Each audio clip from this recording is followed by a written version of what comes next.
বরবাদের কথা চিন্তা করেন, সেই বাজেট কিন্তু মামুনের ছিল না। ডে বাই ডে কিন্তু বাজেট ইনক্রিজ করেছে। আপনি যখন আজকে দরদ বানিয়েছে মামুন, তখন কিন্তু তুফানের বাজেটও মামুন পায়নি। এটা তুফানের বাজেটের সিনেমাও ছিল না। আমি আগেও বলেছি, আমি ডে বাই ডে কিন্তু আমরা ইনক্রিজ করছি, ডে বাই ডে আমরা সামনে এগিয়ে যাচ্ছি। আপনারা তুফান দেখেছেন, খুব ভালো লেগেছে, ছিল সর্বোচ্চ বাজেটের সিনেমা তৎকালীন সময়। আপনারা যখন বরবাদ দেখবেন সামনে, বরবাদ দেখে বলবেন ওয়াও, এ কি দেখলাম, সেটা মনে হবে যে তুফানের চাইতে ডাবল বাজেটের সিনেমা।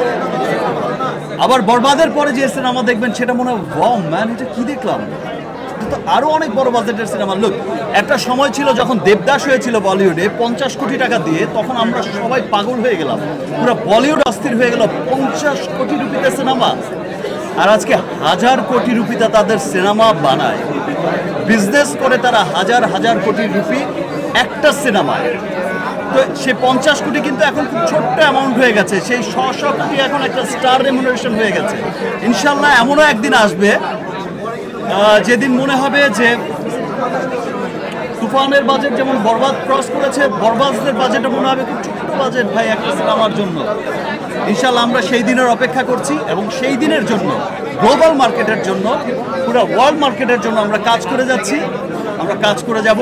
সকলের ভালোবাসা, দেশের সকলের মানুষের ভালোবাসা, আমার দেশের সব মানুষের ভালোবাসা, সব মানুষের এই যে ভালো লাগাটা আমার প্রতি, ভালোবাসাটা আমার প্রতি, যে বিশ্বাস রাখাটা, যে আসলে সাকিব চেষ্টা করে ওর জায়গা থেকে একটা ভালো সিনেমা আমাদের উপহার দেওয়ার। এই যে দেশ বিদেশে রিলিজের প্রথম দিনই যে সবাই এই এতটুকু বিশ্বাস করে, যে আমাকে বিশ্বাস করে ছবিটা দেখতে যায়, এটা আসলে আমার কর্তব্য। আমাকে আমার কর্তব্যের প্রতি আরও অনেক, আমি আমার কাছে তখন মনে হয় যে না, আমাকে ভালো কাজ করতেই হবে।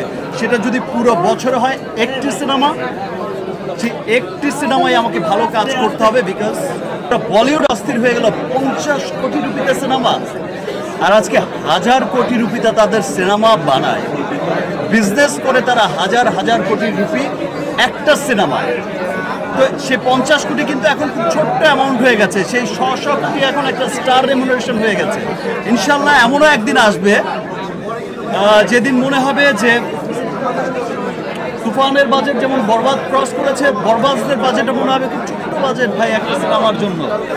ইনশাল্লাহ আমরা সেই দিনের অপেক্ষা করছি, এবং সেই দিনের জন্য গ্লোবাল মার্কেটের জন্য, পুরো ওয়ার্ল্ড মার্কেটের জন্য আমরা কাজ করে যাচ্ছি, আমরা কাজ করে যাব। ভালোবাসা দিচ্ছেন দরদকে। ইনশাল্লাহ আমার নেক্সট সিনেমাগুলো দেখবেন যে আরও অন্যান্য ডিফারেন্ট সিনেমা হবে, এবং সেই সিনেমাগুলো আপনাদের অনেক ভালো লাগবে। দেখেন, মামুন যখন দরদ বানিয়েছে, তখন আজকের যদি আপনি